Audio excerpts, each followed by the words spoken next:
Okay, guys, how's it going? My name is Dr. Sharnael Wolverton Sihon. I am with Swiftfire True TV, the TV that actually tells the truth. So go figure. I love it. And we're here with a bunch of truthers and a bunch of healers. Some people with really high vibration, integrity, wholeness, people who have their own audiences and definitely are serving humanity in their own audiences all over the world and doing great things.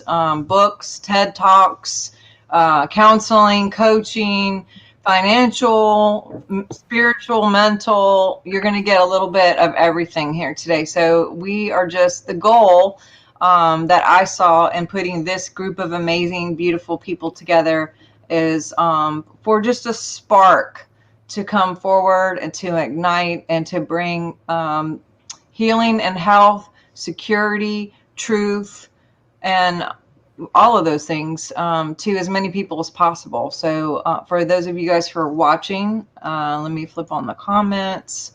I would love for you to tell me where you are from, you know, who you are, and so we can get to know you and see where you're at, kind of see where everyone is. And also, please do your due diligence and share. You know, in this time, especially where we are right now, it has been one of the most heightened time in my entire 50 years. And I think probably everybody would say the same. And so, you know, sometimes all of us, whether you're on the panel or not, you can say the same thing over and over and over again, and sometimes feel like, why am I even talking? But it's amazing when you share something, suddenly someone can say it just a little bit different or with a little bit tone, and all of a sudden it's like an earworm that goes in, and it's like they just get it. And so I like to bring a lot of different people in with a lot of backgrounds, a lot of different understanding, a lot of perception, a lot of different language. So we may be saying the similar things, but we're coming at it in a different way. And sometimes it's completely a different way that we're saying things or doing things. We may not even agree with each other on stuff, and that's totally fine. The thing is, we love, we have respect, and we're bringing our truth into the situation, the equation. And you guys sharing out there, this is your way to help. If you're feeling helpless and you're feeling like, what can I do? Sharing and getting this out is one way that maybe someone will just get the answer that they need, or they can feel the security or the peace that they've been waiting for, and maybe just a little bit of the anxiety goes away. So also go to swiftfire.org, get on the newsletter. Oh my goodness, that's the best way to make sure that you're going to get the real information that I'm not sending out in most of these platforms, and also seeing what's coming up and getting some great resources. But before we get going, my name is Dr. Sharnael, and I'm a naturopath and a teacher, and I've done TV for years. I did conferences teaching all over. Right now in this arena, in the last, I guess, decade, really dived into politics too, which has been interesting, and natural health, and kind of seeing the ins and outs of all of these mountains and or perceptions of organizations and the way things are working. And super excited about some of it and not so great about the others. But what I do like in this season is we are finding each other. Mm-hmm. And we are seeing. We may not like what we see, but we are finding each other, and unity and numbers really help. So I'm going to start with Lucas. I just had him on the other day. This is his first time to be on a panel. But I'm just going to start with Lucas, and we'll go around and give a little bit of background so people can get to know you guys. Beautiful. Well, thanks for having me on, and wanted to be with all of you. Is it echoing on my end? Yeah, there's a little echo. It was me the whole time. Who knows? Let me see. Actually, Otto, do you want to go? And then I'll come back and I'll try to fix this. It stopped. It stopped. Whatever you did just stopped. Oh, okay, sweet. Well, honored everyone to be here. My name's Lucas Mack, as Dr. Sharnael shared. Professionally, I've had a wide, vast career as a TV journalist and broadcast on-air reporter for many years. I was a Christian preacher, grew up in a very religious home, and went into ministry and left Christianity to really walk in the love of God is how I describe it. And I always share that to find the love of God, you first must find the God of love. And that has been everything for me in my life. And I also grew up severely abused. And I gave a TED talk called Breaking the Cycle of Child Abuse. And in every category imaginable, I experienced, and also had a very public facing home. So on the outside, it looked perfect. And on the inside, it was a living hell. And at the age of 20, I attempted suicide, and I didn't die this night that I attempted. And it took me on this journey. And I say in my TED talk, it took me on a journey to find and discover, why do people hurt people? And I've learned that, and it's the adage, we've heard it a million times, but hurt people truly do hurt people. And because we can only give of that which we have. And I was a hurt person, and I hurt a lot of people. I hurt my wife. I have 3 children now, about to have a 4th on the way. Very excited about that. My wife and I just celebrated 15 years of marriage. Got married early.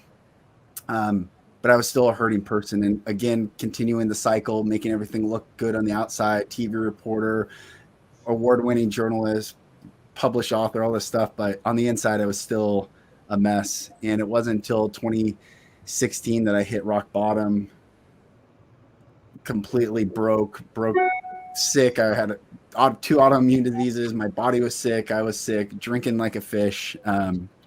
Just try to stuff the pain down. And finally I started to share with my wife first, and then went into therapy and went to emotional intelligence trainings and got into plant medicine and meditation and all these beautiful things. And it's just been this big journey of healing and helping people realize that the strongest person in the room is the person who can be vulnerable, drop their mask, and give everyone else permission to do the same. So that's what I've been doing, and I'm honored to be on with all of you.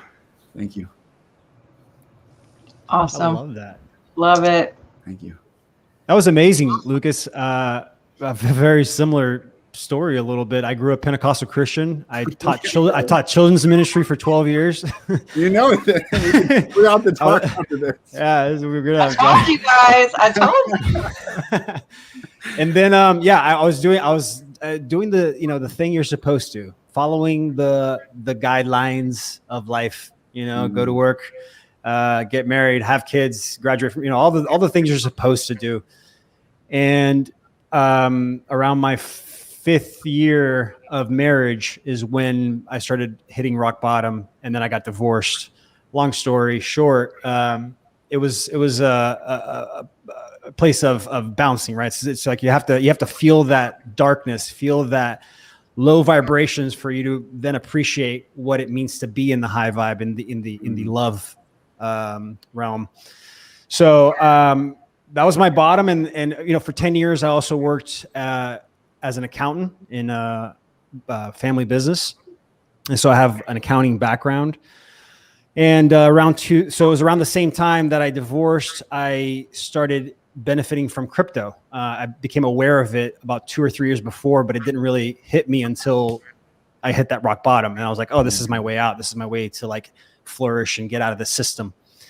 And since then, that's all I've done. I've kind of hyper-focused into that industry and tried to learn as much as I could from it. And that pulled me out of that darkness and really guided me towards, actually prepared me for what's happening now. Because I've noticed that on that journey, it gave me the sovereignty that I needed to find who I was and what I wanted to do with my life. It kind of gave me the stillness to be able to think about, that and be aware of it. And so I got to this point this last year that I wanted to share that with as many people as possible. So then I created my course and actually just launched it yesterday. Yay. So yeah, I'm very excited. I'm very excited about it. And it's a 26 video course that goes all into crypto, how to do it, how to buy it, how to sell it, how to transfer, all the good stuff. And the idea is that by the end of it, you not only get the practical uses of crypto, but also a mindset shift. One thing I try to bring awareness to people is the toxic capitalism that we've been indoctrinated into, where there's this competitive divisiveness and you need to lose for me to win. So I was trying to create something that would help people become aware of their own relationship to money and how that's affecting their abundance, to then, here's now a practical place that you can use that, and even come in with like this childlike mind where you can actually come in with having fun, and like everybody can win and be abundant. So that's where I'm at in my journey. I'm excited to create these communities. I love this because this is proof that we are normalizing this conversation, creating these panels. And I think that's a huge part in shifting the paradigm and going towards this new, this new way of living in this reality. So thank you. I'm grateful, and I'm ready to talk. So I'm Amelia, and this is my first time meeting Lucas, Mack, and oh gosh, I want to make sure I say your name. Could you say it for me? Because I want to make sure I pronounce it right. It's just I. It's Yuasa Green, but my first name is I. Yes. So first time meeting Lucas and I, although Dr. Sharnael and Otto are good friends of mine. So it's really lovely to be here. And my journey begins in sort of early 2000s. I was in bed for 3 or 4 years in absolute agony due to medical negligence. And during that time, I read 1,000 books, realized that I needed to figure out how to get myself well because nobody else knew how. I knew that the source of my problems was somewhere deep in my mind, and eventually managed to clear out enough junk that I was able to get strong enough intuition to guide me to tell the doctors what to do to them to get me well. And then in 2009, I had an experience where I realized that I had this self-sabotaging urge inside of me, and that I needed to find out what it was, where it came from, and how the hell to get rid of it.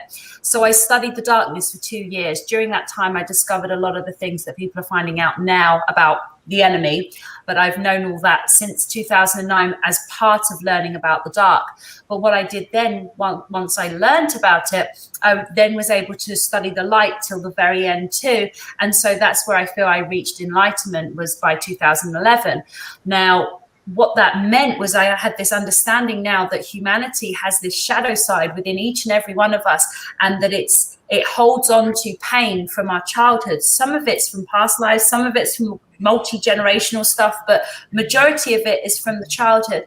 And so with this knowledge, a couple of years ago, I started up a coaching company. I now have a number of coaches that work for me. I've just trained my first male coach, and we help people to basically master their shadow so they can get out their own way. And this is what we need to do as a planet, is to help individuals to get out of their own way so they can get into mission, so that they can go into service to others mentality, self-love mentality. And from there, we will have a global shift, because at the moment, these patterns, these negative patterns are just being passed down. It's time for it to stop. It stops with us, and it stops with our generation. So that's very much what I focus on. And I'm also focusing on actually starting to create some physical communities, actual physical communities with land, with solar panels, with water, all those sorts of things. So I'm actually starting the process of actually building New Earth now. So that's kind of what I'm focusing on. Yes. Awesome. Love it.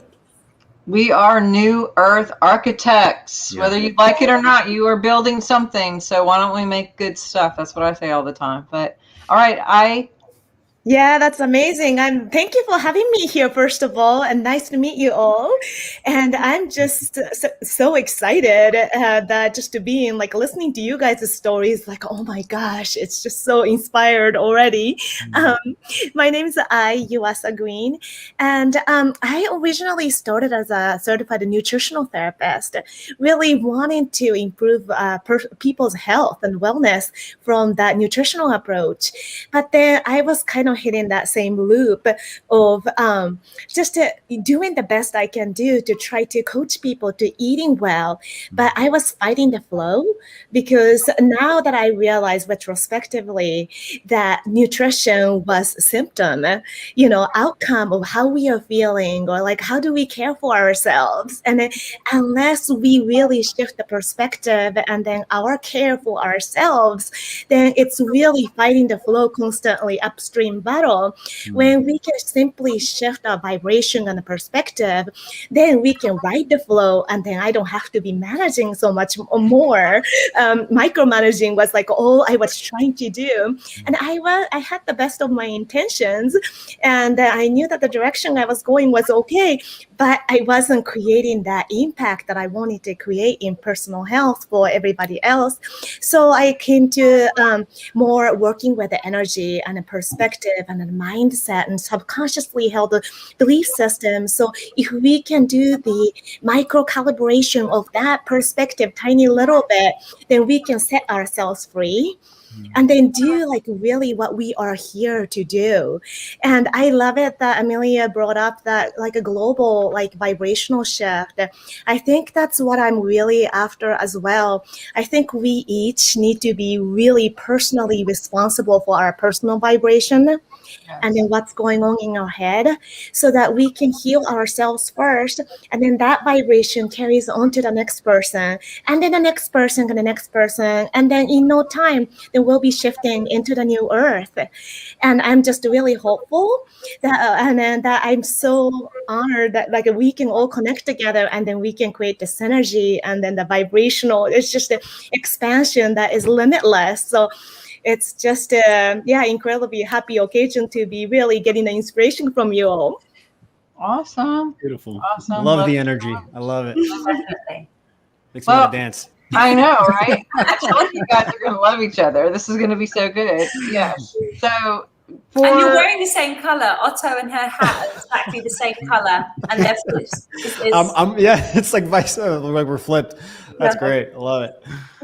Well, I am inspired already too. And, you know, on a personal, Lucas and I were talking about this earlier this week of just that whole, you know, just because we're out here doing what we're doing doesn't mean that we have it all together. Like at least I don't, you know, we're all a work in process, you know, with things. And one of the things that, you know, I notice is that, you know, over the journey of what part of my personal experience is, you know, we were with a Christian background, you know, first it was like music. We wanted to bring in an electric guitar, and then like, oh my God, that's so bad, and you're the devil and whatever. And we're just like, it's just a guitar. And so that was off. Then it was like a gender thing. Oh, you're a woman, so you can't do this. And it was like, well, why not? And, you know, just, you know, whether it was teaching about prophetic things or hearing God's voice, oh, you're not supposed to do that. It's like, oh, crystals are bad. Wait, what? And then it was just like, so challenging things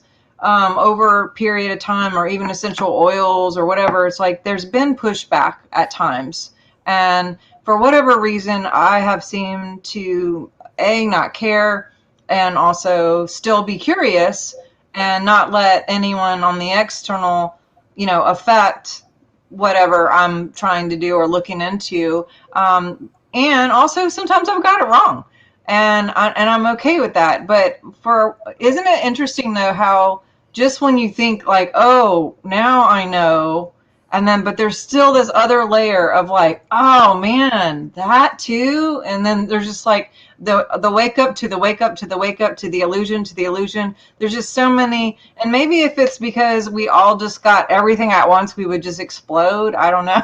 I don't know.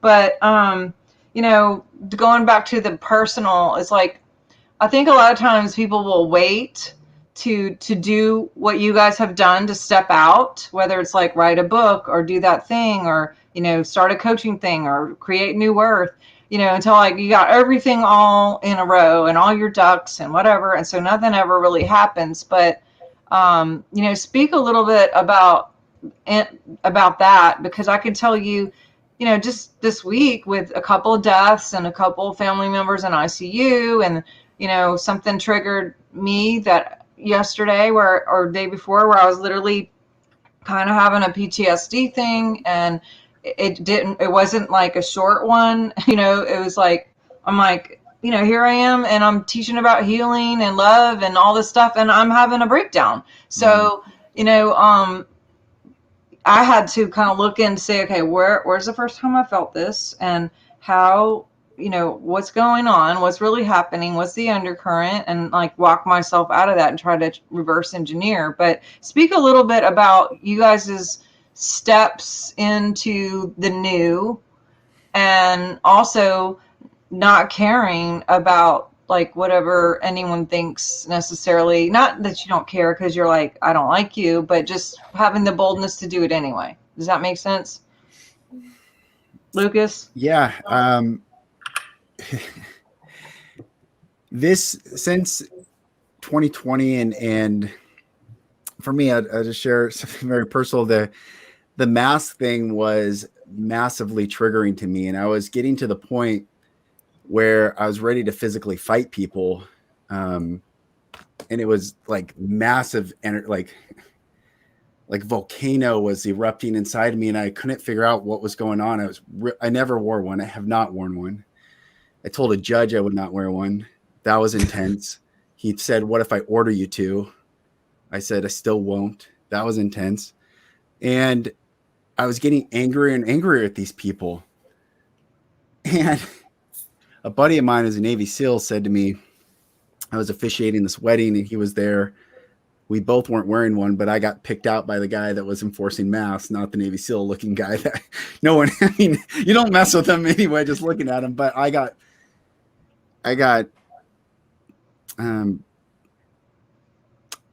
confronted by this guy, and I got really angry. And my buddy has been in combat for many, many years, decades. So what's the deal?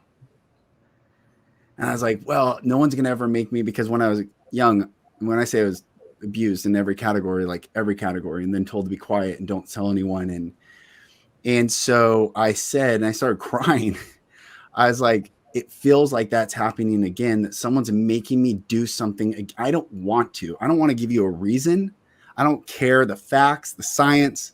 I'm not going to give you, you are not. If I say no, it is no. And I would rather fight you to the death than ever have someone do something to me against my sovereign will ever again. That's how intense as I was bringing that energy. And he said, are they the perpetrator? Oh, and that's when I started crying. And I realized that I have been re-traumatizing myself, making every person enforcing that the abuser again. And similarly, I am the perpetrator in their story, because most people who are in compliance right now, the only person that they saw not follow the rules caused them pain. The person I saw not follow the rules caused me pain, but made me be silent, and I will not be silent any longer. So either way, we're all mirrors of the perpetrator in our own childhood trauma. So deep. And that night, and that was 5 months ago, it's been a journey. In fact, I had friends over last night. We had company over, and I hadn't seen them since around this time, the wedding. And I was telling them how much anger I had, and they're like, we could tell. And they're like, what's different? I said, I was so angry I couldn't meditate. I believe in meditation practice, but I was getting so angry I couldn't meditate. I was just like sitting in this like anger. Go to Whole Foods just to provoke people and like stand there. It was like I felt like I was Maximus and Gladiator, like, oh, you're not entertained. Like, it was really wild. And yeah, I love people, I want to heal people, but this was a root trauma that I had to confront. And so I humbled myself, got back into meditation, and I just started bawling, just all this stuff, all this. And the thing is, I'm safe and we are safe. And when we remind ourselves that we're safe and none of us are the perpetrators in each other's stories, this has been massively healing for me, and to share this again. And there's always new layers. And so I don't even know if I'm answering your question, other than what this time has brought. The mask thing, the jab and all that stuff is like, that all falls in the same camp, but that mask thing has been fascinating. So I just realized that I have had a lot more compassion on those, because I'm the perpetrator in their story and they're the perpetrator in my story, if I so see it that way. And I don't see it that way any longer. So just holding space for people and trying to take breaths for people when I see them, just like, just breathe for you and just love you. And you know, I haven't had any confrontational energy since that shift. So it's definitely been an energetic thing. I was drawing the rams just to collide.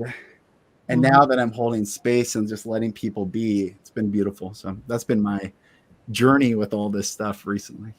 That's I love that. That's so good. Thank you. How about Otto?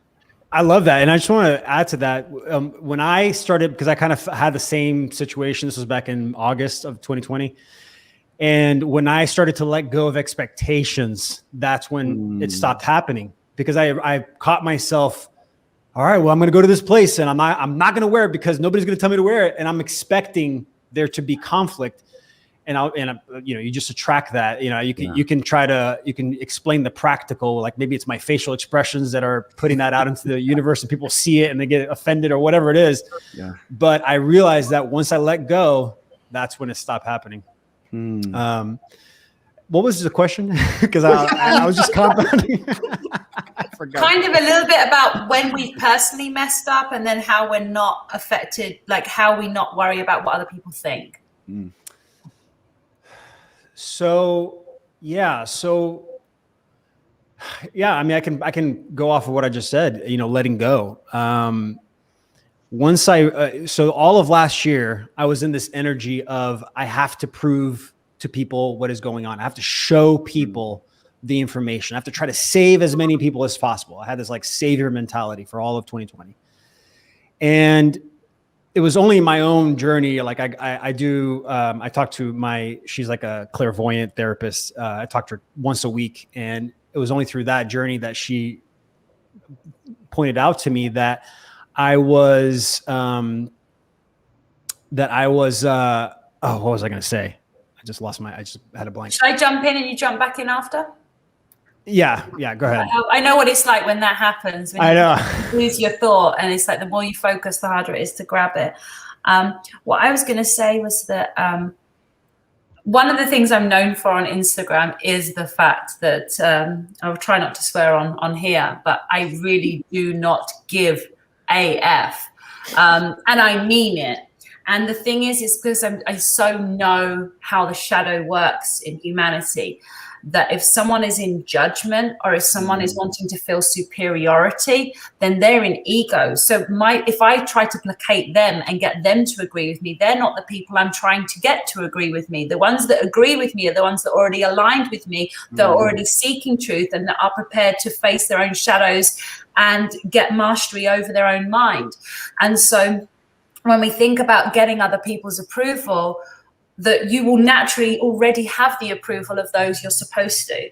And I think that's what people need to understand, because it is hard. I know out there, a lot of people that, you know, families are being torn apart by this information at the moment. So how do we deal with it? Well, if you know your truth to be your truth, then you know it's your truth. And at the same time, not all of us are the same age souls. There's baby souls, there's teenage souls, the adolescent souls, you've got the adult souls, you've got the ancient souls. So if you're an ancient soul and you're in a family of baby souls, then you have to be able to love them where they are, because it's like when you give information to somebody, if you are giving a drink to someone that's thirsty, they will receive the bottle of water with gratitude. But if you stick a fire hose in someone's mouth and they're not thirsty, they're probably not going to thank you. And that's a lot of what's happening. People are trying to force things down people's throats, but they're not ready to receive. So a tip that I'd like to give everybody is, whenever you are speaking, ensure that those that you're speaking to are ready to receive, and actually ask them.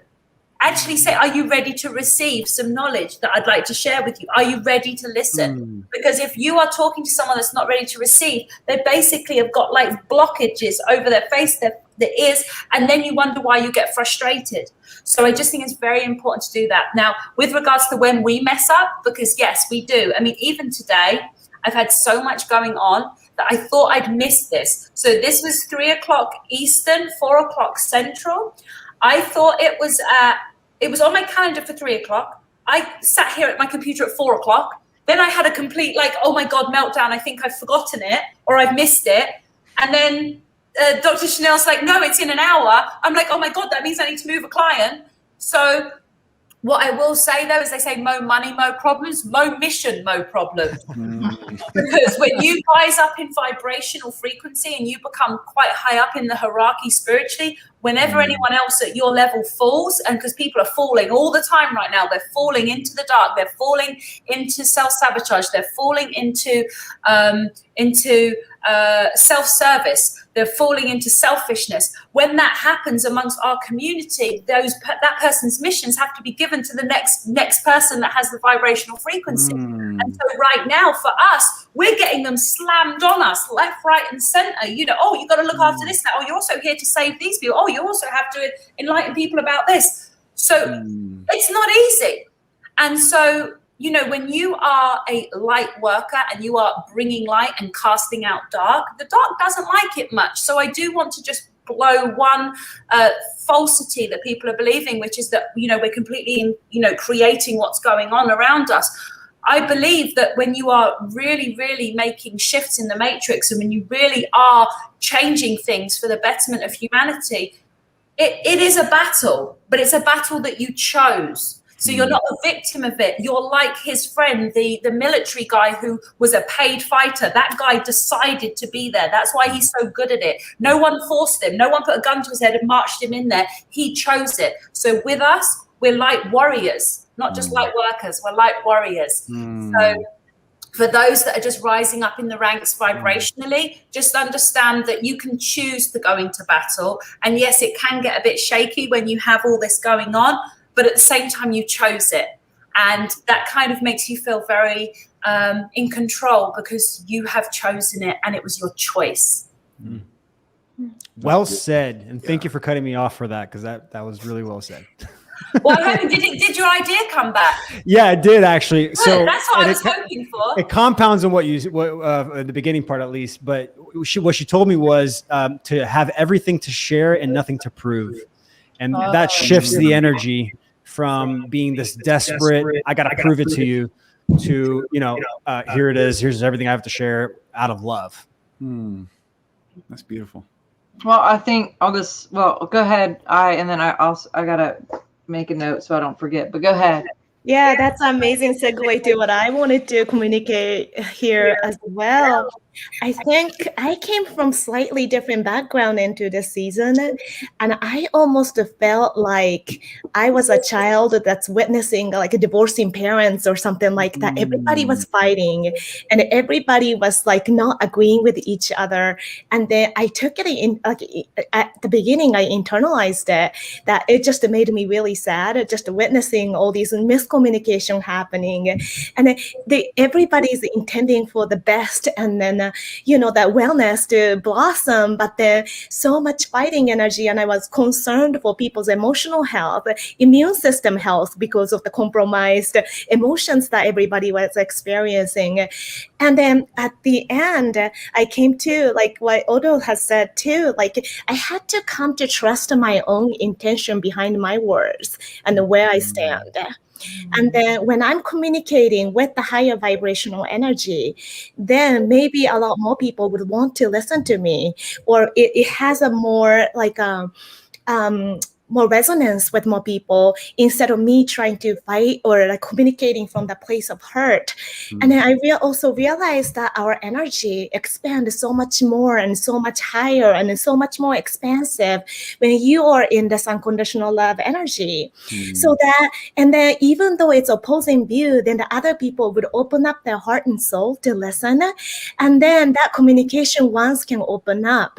So the divisiveness, I decided that I chose that instead of in that place of hurt and then being victimizing myself, like, oh my God, I can't do anything in a powerless position. I really had a faith in more connection with the higher energy and also with the inner knowing, and then had to really live it, own it. And then from that place, I can communicate what I receive in my authentic voice. And then maybe there's somebody who needs to hear it from our own individualized vibration, right? So that we have listeners like Amelia Amelia said, that we resonate already with a certain, population of people. So like we have a power to impact those people that already want to listen to you. And by shifting the energy behind what I like to say or what I like to communicate, and then that's like how I'm just anchoring myself in this season. Love that. Love that. Well, I think one thing I was going to say is I had talked about this because I just lived it, being my name, Sharnael, means warrior and rose of God. So, I didn't figure that out till I was in my 20s. But, I think I majored on the warrior for like most of it. With this kind of vigilante, like superhero, like Otto was saying, like, I got to save everybody. And, a lot of push. And especially in my earlier programming, the turn or burn t-shirt and that kind of, it's just like, you're bad, I'm good, not like on purpose, but it was just like this. I think there's a strong program in the church settings, especially to like, visitation night and all this stuff is like, you got to get everyone to think like you because you're so worried, but, I'm not anymore. I'm moving into the rows of, my first 2 marriages, if you call it that, because that's on paper, but not energetically, apparently, which is another story. But I got married in combat boots, literally. And so now I'm with my high school sweetheart, my college sweetheart, my first love, and that's a whole divine story. I was like, I am wearing like sandals, like I'm the rose, I'm cool. I don't need to protect myself with this guy. I mean, it's just a divine thing. And apparently it was a thing that happened anyway, energetically. But I think that if we don't take it personal, I think I was taking it personal. If someone didn't hear me, I had to ask myself, like, why am I so frustrated? Why not about the mask? Because that's another subject. It's like pissed because of justice, just because of air, just because this should be a right to a human, and probably triggering from like my lab stuff too, but just being and just radiating, because if we're pushing information like that fire hose thing and we're like, going around to other people's channels or knocking on doors or calling people or texting them 55 videos that they don't like it or whatever, it's just like, that is also manipulation and control. And it's the same spirit that the other side is really propagating. And it's like, you know what, just be kumbaya, like, this is my truth, this is where I am, I'm cool, and whatever is. But that proving thing and that warrior thing, we had a session like a month ago now. Has it been 3 weeks? I don't know. But I found out I got this like Viking, history, literally. And she had picked up on like my grandfather and this Norse Viking thing and how that's in my DNA. And what's in your DNA like projects into the field. So just like Otto was saying, you walk into a store and you're like, who's going to fight me? Like, who's going to say something? Or you're just like, I just am. I am. This is me. I am that I am. And the only thing I'm expecting is love, miracles, God stuff. I'm going to project all that. I'm going to love everyone I go. I'm going to smile at every single person, even though because I could smile and they could see me smile. And I'm going to smile with my eyes and I'm going to smile with my face and I'm just going to radiate everywhere I go. And every show that we do, I'm just going to be like, yay. And, it's not fake. It's like legit. Like I go in before I go in, and I literally go in before I go in, because I set my intent to shine and to be and to radiate. And because people are freaked out. People are in the store freaked out. And I realize like people are even come over to like fix this thing or the AC or whatever. And they're like scared. And I'll tell them like, you don't have to wear that. Like, it's cool if you want to take it out, but if you want to, it's cool too. I'm just saying you don't have to. And they're like, whoa. And if there's an opportunity, I say it. And if there's not, there's not. But I'm still in process. And, I don't know. You want to share anything, Lucas? Is anything popping up as we're sharing? Well, I think you said it right. Intention is everything. And I don't know if the echo's back, but I know I hear the echo. sorry guys, I don't know. But okay, it's gone. Okay, beautiful. But at the end of the day, I really think what we're moving towards is humanity. For those who have chose to, and they're still choosing. I think the law of free will is amazingly at play right now, which is why some people get confused when some person says, "Go ahead and take it," and they're like, "Why is this guy talking about taking it?" Because I think the timeline's being sped up because the law of free will is not going to be crossed. So there's someone right now on this planet who has yet to choose, will they or will they not? And that's, for me, very peaceful, like resting in that, is that our free will never be crossed as humanity, and they can get us to be afraid and submit and release our sovereignty, or we can rest in that sovereignty and stand in that place of observing and going into places with intention. And my intention is that everyone receives the highest love, the highest good, the highest beauty, the highest truth. Isn't it about setting the captives free, the blind to see, the ears to hear, the dead to walk, and not from the Christian narrative, but literally from the soul perspective of like, rise, dear soul. Like in Hebrew, because I have a Jewish mom, Catholic dad, of a Jewish family, like in Hebrew, the neshama is same as our prana. It's the same, like neshama means the breath of God. God breathed into man and man became a living soul. And when we don't breathe, soul is so constricted, and it's like, oh man, I just want everyone's soul to explode, because I really see, I've had this vision since I was 4 years old, repeatedly over and over and over and over, of stadiums filled with people, similar to what the best way I can describe is like what Billy Graham did, only it's not a religious experience. What happens is, and I believe it's going to happen soon, is we're going to have healing in stadiums where, do you need to be held? Do you need to cry? Are you an abuser? Did you hurt? Come, and just stadium, just the love of God just flow and bathe this planet like it has never been bathed before. To wash, I like this word, throughly and thoroughly. It's like inside and out and outside all the way. And I really believe that that's coming. So I'm sharing this as just in intention of like, we can bring that energy right now when we go into the grocery store. And I've had to remind that when I was so angry, I forgot about this. No, okay. I'm fine. I'm safe. Now let's love each other again. So good. So good. I love that. As you were talking there, I don't know, you might know this, but have you ever heard of Brownsville Revival that happened in Pensacola? Yeah. I was there. I was there for that. I was there. Oh, were you? There you go. This was like what? I don't even remember. 2000.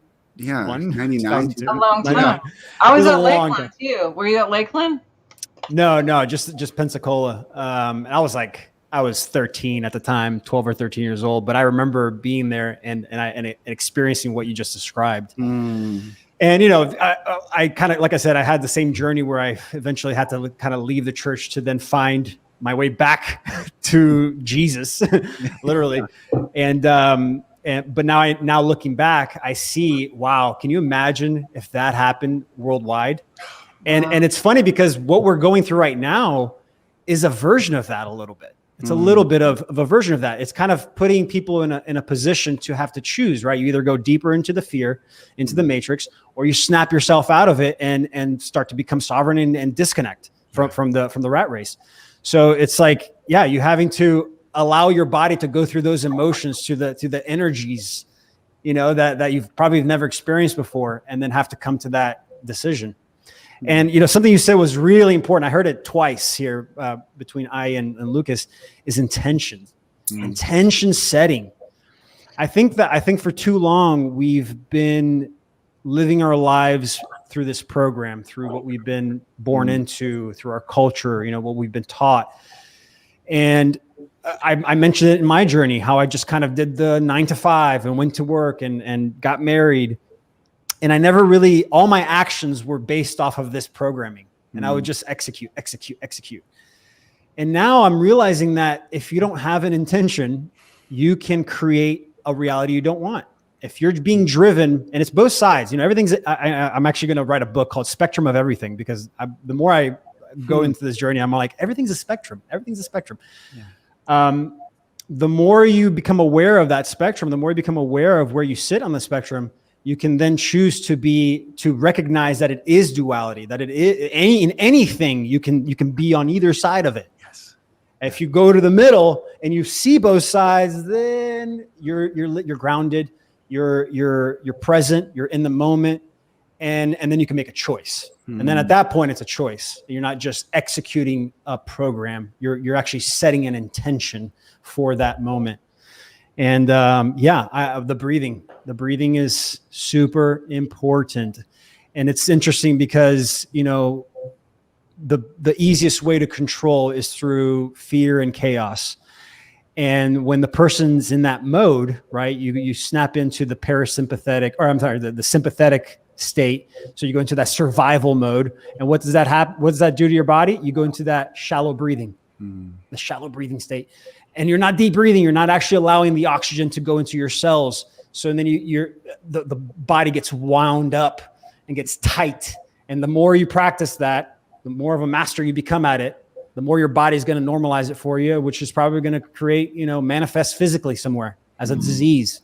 Mm-hmm. So, and that goes to the other side of the spectrum. If you practice the love-based mentality, the community, the abundance, the connection, that's also going to manifest physically in your body as well. It's going to heal you.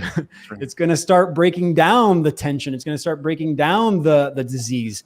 So yeah, it's a choice. Awareness is key, right? First become aware.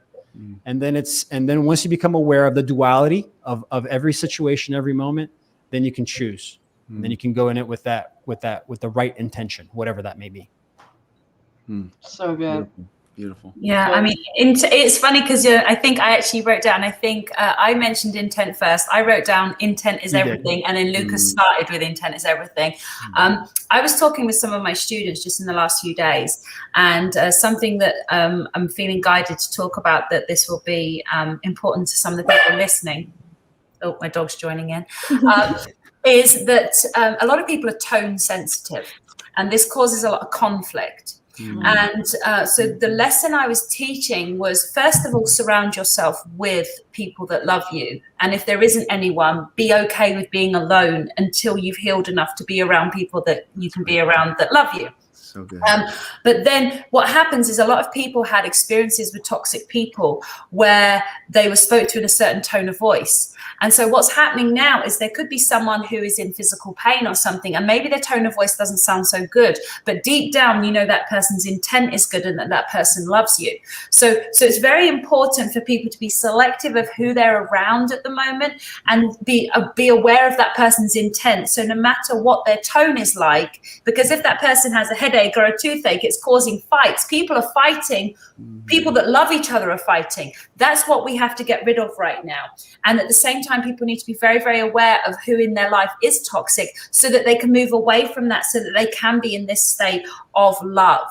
And it brings me on to, we were talking about the free will. I call it free will to F up, because we have that. It's real. It's a real thing. And it is what, it is this thing that we have in duality. And a lot of people are making the most of it at the moment. And so when you know that people have that, it's a question of everyone being this silent observer of their mind and knowing that there is actually a part of their mind that's trying to urge them to F up at all times. When you can be aware of that, then it doesn't have quite as much chance of getting you to, it's like having two GPSs. One GPS that's trying to make you go the right way, but it's quiet, and one GPS that's really loud and passionate and logical that's trying to get you to go the wrong way.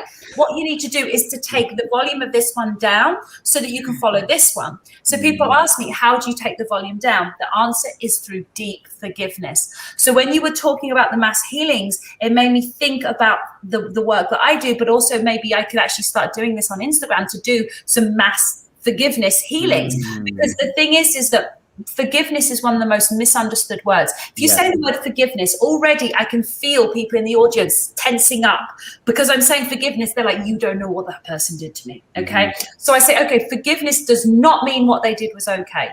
Forgiveness does not mean that you're letting them off the hook. Forgiveness does not mean you're to reunite with them. And forgiveness does not mean you're to tell them they are forgiven. Forgiveness is releasing the toxic emotions from yourself so that your ego no longer feeds on the pain. So you can then come into the present, receive guidance from God, be in divine alignment, be in peace, be in a quiet mind, and then be of service to the world as well as living in a state of self-love. So the thing is that it's really important with the forgiveness, because the forgiveness is forgiving everyone who's ever hurt you, upset or irritated you. Get rid of all that. I tell everyone, write a list of everyone who's ever upset or irritated you in your whole life. And it might take you a few hours, but it'll be the best hours you've ever spent. And then after that, really work on, a lot of the times people hold something against a parent. Release that now. Look at your parents as people.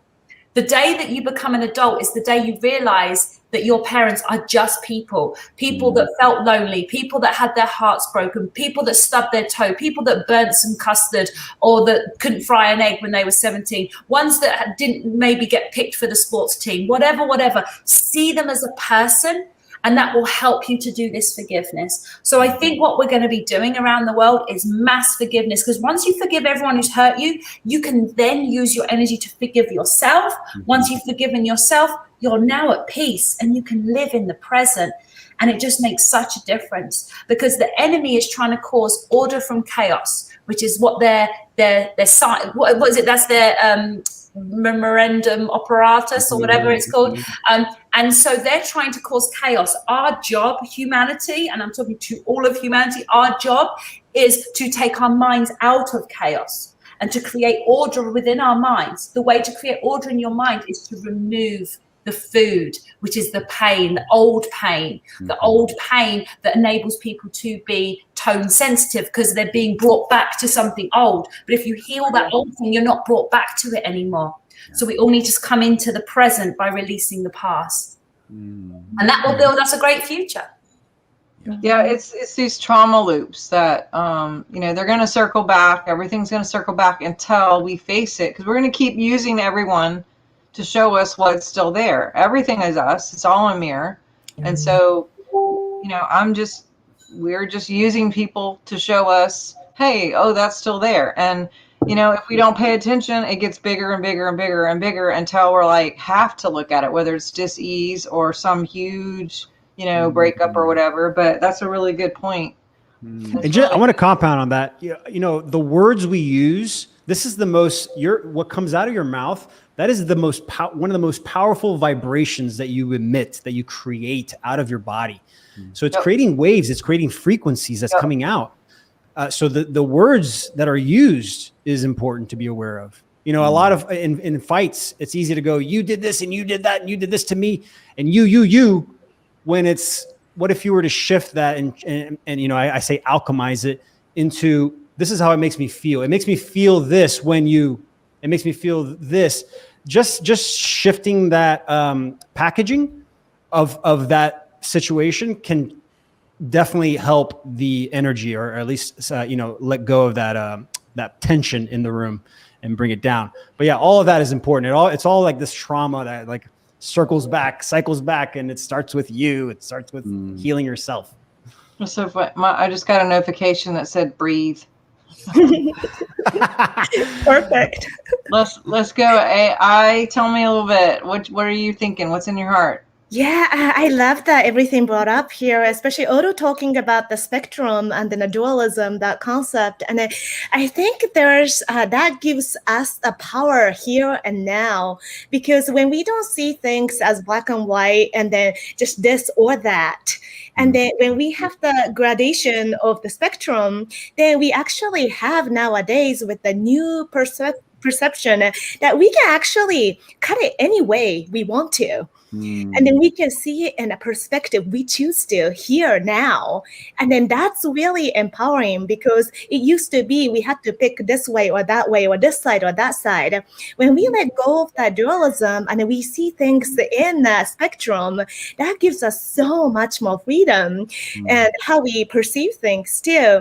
And then I love that Amelia brought up the forgiveness piece there as well, because, you know, the forgiveness is like the strongest protection that we can have, really, because when we forgive, then we're not really plugging in our power, energy, time into like whatever that we're not liking, and then that we are able to co-create in the direction that we want to, you know, the future that we desire. But then again, that's here now, we decide, and then that power is here, like everybody has that equally. And that just the shifting of that perspective allows you to do that. And I just wanted to share this experiment that I was doing. So we were measuring that, like the auric field, the energy field for different people, depending on that emotion. And then when we like check into the anger or the like resentment, then we generally like shrink, pull our energy back in. So a lot of the sensitive people, like energetically sensitive people too, like the empathetic people, usually who radiates out. But then when you feel the turmoil's going on, they pull it back. But then that in turn makes you more vulnerable, because you're not expanding with your energy, the loving energy and the vibration that you could be sending out to people. Instead, you're just really minimizing yourself, and then you get impact a lot easier in that way energetically as well. But then, like Lucas was saying, like when he shifted the perspective and then he started to holding space for people, not just incredibly empowering that for you to be able to do what you are here to do, just like how freeing that is for the people around you, whoever it was that was in the grocery store have felt your vibration, and then shifting that vibration. Maybe who came into the store cranky, they probably shifted their vibration, and then they are going out and then having a kind conversation with their kids. Again, that's like how the new earth is created, right? So the forgiveness and then the, you know, and then letting go of that dualism, I think it's like we're really like getting to the important, like really the core of the issue here. And I'm just loving this discussion here. And honestly, I just want to say, because I'm a crypto guy and I'm about finances, but I believe, this is just my theory, but I believe that a future currency, at least, if not the future currency, is going to be how you are in that energy. Where do you sit in that energy?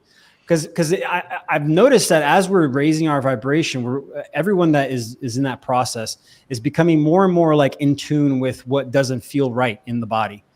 And so it's going to be very easy to walk in the street and know the person that is not living in fear as opposed to the person that is living in fear. I mean, this alone is a giveaway. So yeah, be aware of that. This is a time, guys. You know, if you've never had, yeah, well, I 100%. But I would say if you haven't started that process already, maybe this is an incentive that this is going to be a currency in the future. So start racking up the credits. Yeah, well, and it's not crazy, but this morning I woke up, you know, after 3 days of shaking and doing all the things to make it stop and like really trying to figure out what was the root. I went to bed early and, you know, what have you, but I woke up and I had all this like download of stuff. And one thing that kept coming to me is not having false idols. And I was like, what? And so out of curiosity, I just looked up in the Strongs, like, what is idolatry? And I mean, you know, we're taught what idolatry is, anything, you know, that's, you know, opposite of love or God or whatever. But what I was so shocked is it said false images. It didn't say false gods. It said idolatry is a false image. Well, think about it. We image all day. We're imaging in our mind. We're imaging by what we're looking at right now. We're imaging by what's broadcasted in the programming on the tubes of all the boxes that we, you know, facilitate, whether it's this box or this box or the box in our home or the box on the TV or the movie theater or, you know, the billboards, all the boxes, and then this box. So what are we imaging? To image a nation, to imagination, to image, you know, and use our creative power to have a true image versus a false image. If idolatry is connecting or participating in a false image, then there's a lot of false imaging going on right now. And there's a lot of people who are worshiping that or looking to that as an idol without realizing it's an idol, because if an idol is a false image, then they're really using that and weaponizing that. But going back to what everyone keeps saying is intention is inner. And inner also is this. And yes, your mouth has frequency and vibration, but literally you can be sitting next to someone pissed off. Like Lucas was talking about, you know, it's seething out of me or whatever. You're going into the store, like whether you said anything or not. Yeah. Everyone on here knows if you're sitting next to someone's pissed off, you don't have to hear the words. You can feel it. Like a dummy can feel it. Like a dead cardboard box would feel that energy, you know? And so it's being mindful. And Otto and I have talked many about this, about, you know, what we're thinking, what we're saying, what we're feeling, because feeling is the biggest magnet. And that's what brings it all to us. So if we're bombarded with false images, which is idolatry, and then we like connect with that or participate or make it true, and then they use our technology to create it through our creative process of anchoring into their false images, you know. So we'll speak on that, and then that'll be our last, because for time's sake. If you guys are you cool to just finish this last question? Yeah. For time? Okay. All right, Lucas. With the false images. Oh, I've got an echo now. Oh. Okay. Let's see if it goes away. Sometimes it goes away, doesn't it? Okay, it went away. There we go. But yeah, with the false images, that's very much how the ego works. A lot of people don't realize, a lot of the time, the ego is like this person in your head going, ta-da, look at this. Did that work? Okay, let's try something else. Ta-da, look at this. And it's just trying to trigger you and bring about an emotion. It's like quite often during these panels and things like that, I keep an eye on the comments, and quite often people are triggered by me. But that's because I literally go straight in and I talk about the ego. I'm talking about the actual thing. And some people are like, I don't want to hear this. I don't want to hear this. And it's because the thing is that the ego, its enemy is also truth. If you can just shine the light on it and just speak, because you see, the devil works through lies and whispers. So if the lies and whispers are like, oh, you don't need to do this, and this doesn't vibrate with you, oh, this doesn't resonate with you, because people don't understand the ego is as intelligent as you. It has the same IQ. And there's a lot of spiritually intelligent people in ego using the spiritual words like, that doesn't resonate with me. What, self-healing doesn't resonate? Facing your own shadow doesn't resonate. And so the thing is, when we talk about these false images, your brain will show you things. So people need to understand that once you realize that there is this duality exists within our mind, once you know that and you don't forget that, and then you do the work on reducing the power of the side that's projecting these false images in your head, you then are able to take full control and to be able to be at peace. So I completely agree that the false images, and people are being shown them all the time, it's very, very important that we start to question what we are thinking, to think about our thoughts, to be the observer of our thoughts, and find that peace within, because no one can do it for you. Someone like yourself or one of these guys can lead you there, but we can't actually be in your body and walk the walk. We can only lead you and be there to support you through it. So it very much, it's an internal journey that starts within, with you. And I think that's really important for people to know.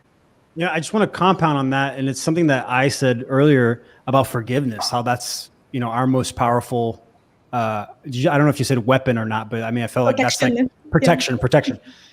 You know, we talked about like external, like forgiving others, but what about forgiving yourself? Yeah. Well, you do that second. Normally, you do everyone else, then yourself, because yourself can be really hard to do first. And I think that was the point I just wanted to, you know, showcase that the self forgiveness is probably the hardest forgiveness to do.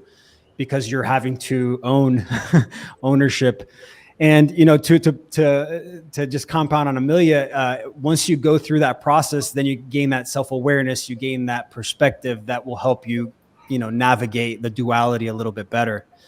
But you know, to answer the question about the false images, you know, when you said that, Dr. Sharnael, it got goosebumps, because the first thing that came into my mind is, you know, censorship. It's you know, when you go to an image on Instagram that's being censored and it says this is false information, false image, right? Wow. And it's almost, you know, we're in us. Oh my gosh. We're in the information age right now. You know, we're using memes, we're using images to give truth, and because that's just, you know, there's a whole reason why I believe that is happening. But once you said that, I was like, oh my goodness, that is literally what is happening right now. And without that self-healing, without that discernment, you can if you don't have something to stand on, and I think that's the key right now where we're at, is that once you go through the process of that healing and become aware, and you start to bring awareness to duality, then you can start to choose. And then it's about choosing what do you believe in? What do you stand for? Do you stand for anything? Because if you don't stand for something, you're going to be standing for somebody else's something. By default. It's so good. First of all, you're all beautiful souls. It's so fun. It's really, really beautiful. A couple of things that I think, just as what I would love to leave today with, the word forgive. In Hebrew, the word love, in the Old Testament, there's only one word for the word love, and it's ahava. And ahava means to give. So God is love. He just gives. There's no judgment in God.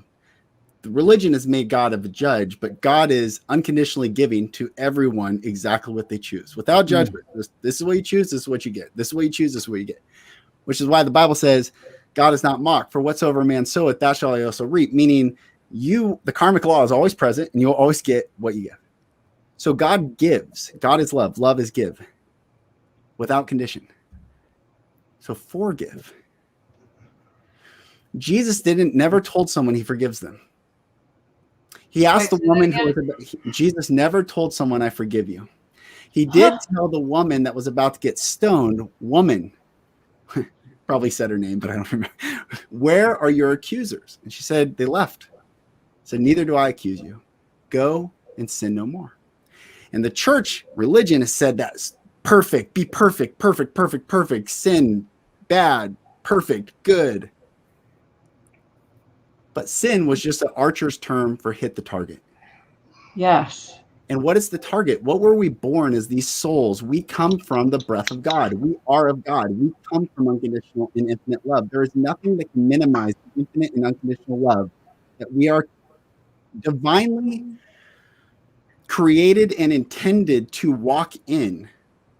And that is the sovereignty of the light on this planet, which is why the dark wants us to live in fear and forget our sovereign right. So when Jesus does say forgive, he says it one time, and he says it on the cross. And he doesn't say, I forgive all you people. He says, Father, forgive them. God, forgive them. But what does forgive mean? And it's so important, Amelia. I'm so glad you said it, because, sis, forgiveness was like a weapon. Like, you know, what are you saying? Accept what was done. I will, like, you know, I just thought, and I have no charge against the people that have, you know, did what they did. It means to love as if it never happened. Yep. Because foresight is to see before it happens. Foreknowledge, forbear, for anything is to do as if it's already happened preceding it. So to forgive means to love as if it never happened. Because if I was in their shoes, would I be any different as them? Only the ego could say yes. The soul could say no. If I grew up I know what my abuser went through, and I'm thankful I did not go what he went through, and he passed it on to me, and I broke the cycle. It just stopped with me. My children will never experience it. But had he not done what he did, I couldn't have had the gift to break that cycle. So forgiveness is acknowledging that. And now you can talk about it. Now I can talk about it. So, because Amelia, you're right. Like, people get triggered in that word forgive. And I want, sin means to admit, here's the greatest sin, quote unquote, is to say our missed mark wasn't a miss. Ego, no, it's not a miss. That's the great, no, have humility to say, no, if it's not unconditional love, it's not worthy of like, it's love and only love, and that's it. So we are to walk in the love, breathe in the love, bathe in the love, share in the love. And so that's just some that came to me. And then the last thing I just wanted to share, and I use scripture a lot just because I read it so many years and I use this as a framework, but it says where there's a lack of vision, the people perish. Mm-hmm. And tell-I vision, people like to say tell lies vision, but really, yes, it is a lie, but it's hijacking your vision. And so like Otto said, if you don't stand for something, you're going to stand for someone else's something. But we have forgotten what vision actually is. And the Bible also says, my people are destroyed for lack of knowledge. Like, what an egregious statement to tell humanity. And it's not the Bible believers or the Jews at the time, it's humanity, because the hijacking AI system wants to take the genetic code and manipulate. So God is saying my divine genetic code is being destroyed for lack of knowledge because they've forgotten the vision of what am I actually here to do? And that is to walk in the love and light. And when Jesus says in the first Sermon on the Mount, you're the light of the world, he doesn't say, if you believe this, if you do these things, like, here's the qualifications for being light. You are light. Now, shine brightly, dear ones. Like, shine brightly, do the inner work and find that vision again, reclaim a vision. And if you have forgotten, sometimes it's the best thing just to remember, go back, sit and reflect of like, why did your soul enter this story? Because I guarantee, because you're standing here, you are stronger than the trauma. Therefore, they were not the winners of your story. You are the hero of your story. And what is that hero story supposed to be about? It's supposed to be to share with every single other person that they can be the hero of their own story. And so I also just want to share, and seriously, I am so blessed. You beautiful soul, Amelia and Brother Otto and Dr. Sharnael, thank you. That was beautiful. I got goosebumps, man. I've read the Bible all the way through. I was even a JBQ quiz master. So, you know, JBQ, Junior Bible Quiz. I know the Bible. And how you described it just now. Whoa. Completely different perspective. Loved it. Thank you. Thank you, brother. I really appreciate that, because I feel like forgiveness is one of my specialist areas. That's what I mainly teach on. So for you to give me some extra knowledge on that, some extra wisdom on that, some extra history on that, I really, really appreciate that. Absolutely. And I noticed that someone said here, if you understand the ego self, then forgiveness is not necessary, because forgiveness is to admit something was wrong in the first place. I believe that, considering how many years, days, months that we are on this planet, to take the time to revisit the darkness and let it go once, let it go, and then you're not carrying it with you anymore. I think it's a worthwhile thing to do, to visit it, to go there and rewrite your history, because to not face it, to have intelligent, logical reasons why not to spend 3 hours just going and reviewing who hurt you and releasing it. That's 3 hours, but it changes your entire internal landscape, your internal environment. So do take the time. Don't believe the excuses your mind gives you to say, no, don't go back and face your darkness. Go and face your darkness, all of it. Face all your demons, face all your shadows. They're nowhere near as scary as they pretend to be. Go there. And when you go there and you release everybody, then the food of the ego has gone. You've got no more cheeseburgers hiding under rugs, because that's what the ego does. It hides cheeseburgers of just little bits of pain from people that it can play the records again of the pattern of the cycle again. Go and visit all your things. But if you go and do it thoroughly, it doesn't become an ongoing process. You go there once and you do it thoroughly. And once you've done it, and you don't have to do it again. And it's not easy. It's going to get worse before it gets better, but that's how you heal. You're not putting a Band-Aid on it like the systems that we've been indoctrinated with. It's not just this thing that is suppressing it. No, you're actually healing it. So don't deny your darkness and your ego. That is you. That is part of you. Yeah. Sorry, I just had to say that. Go ahead. I'd love to hear what you got. Yeah, I just love that what Lucas was talking about. It's just like all the goosebumps just hearing the unconditional love. And then that's the perspective that I like to end with as well, because we were talking about the dualism, and then under the highest of the energy, the most intelligence, the most loving energy, the dualism doesn't really exist there. There's no false or right, or like in our perspective, like in our human being here, and looking up at the mountain on the top, it looks like a huge mountain, and it takes days for me to climb up there, and it just feels overwhelming. But then if you ride on the airplane and then looking at that tiny little mountain down there, it's really like it's not an overwhelming mountain that you have to climb up, you have to overcome. So when you shift your perspective to like closer, clean yourself or cleanse yourself, let things go, maybe like go beyond your ego, like be higher or bigger than you possibly can be by really working on yourself, the self inner work, and then building your inner peace. And then if you tap into that unconditional love energy, then you do have that perspective from the top. And then maybe what we think is anything is possible in that. It's before anything is created, before the creation and discreation and everything is possible. It's limitless there. Yes. So when we bring in that energy onto the earth, the three-dimensional being that we are, then we can harness that energy and then tap into everything that you've got. You have access to it. You are it, right? It's part of you and you are part of it. So if you get that perspective and looking at the false images or something, maybe it's not as overwhelming as you think it is, or if we make it out to be. Yes. We make the problem bigger.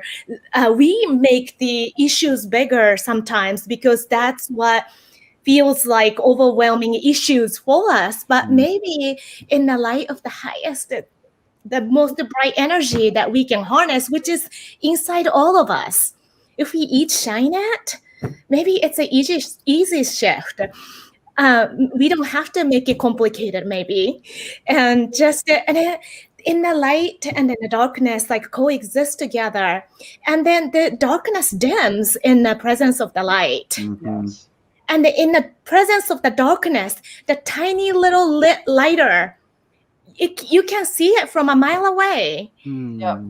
So ever small that it is, your inner light, your inner power, your soul purpose, ignite it and then have it be seen, and then make that be explosive, and then be impactful, and then go higher, and then the bigger that you can possibly make it. And maybe that just seems idealistic or whatever, but it's just, that's all we can do, I feel like. And then trust in that power of that light. And then we just have to have a faith in that. That's kind of what I feel. Beautiful. Beautiful. Well, I'm blown away. Oh, you guys are, we got to do this again for sure. Definitely.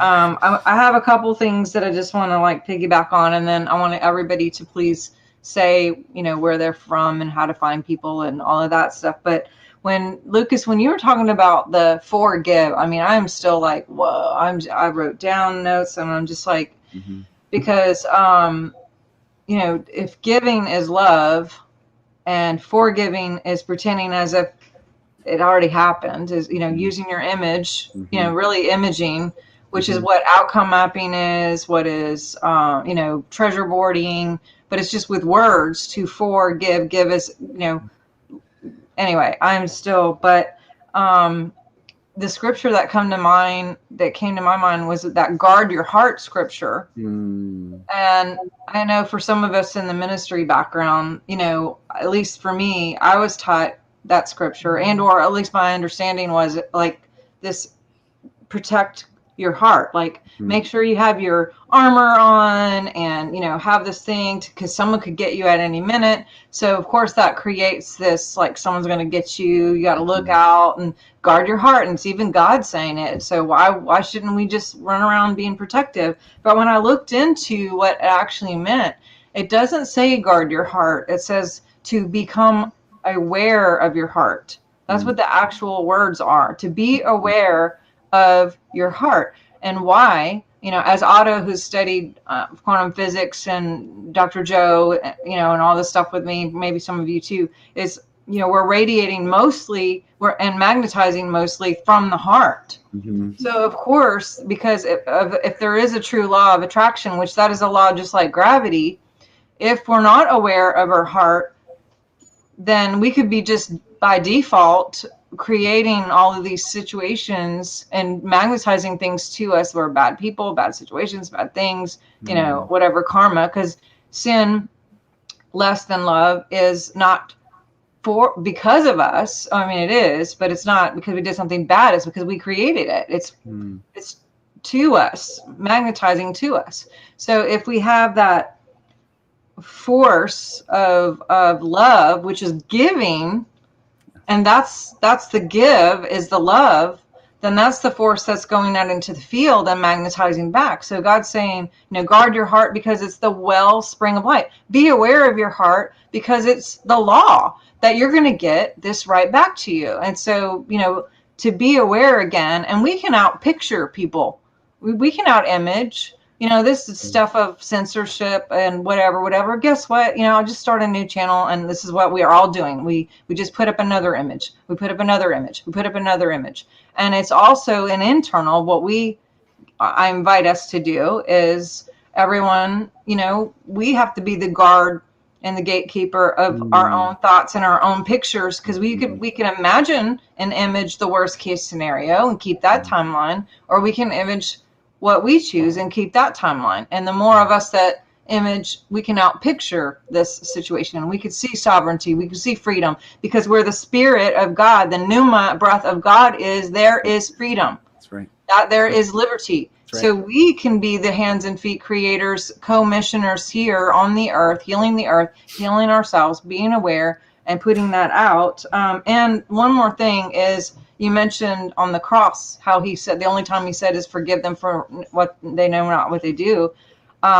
Side note, at the end he cried, and it was a sound that went out. It was not cry, maybe tears too, but I'm just saying there was a sound that is recorded that happened, and I wrote about it in my book, The Science of Miracles. But because I talk about cancel clear, I'll say something and I'll cancel clear. I'll cancel what I said and then I'll clear it so it doesn't go out and connect and or repeat and or bring back and or create. So, but the last thing that Jesus did was this cry.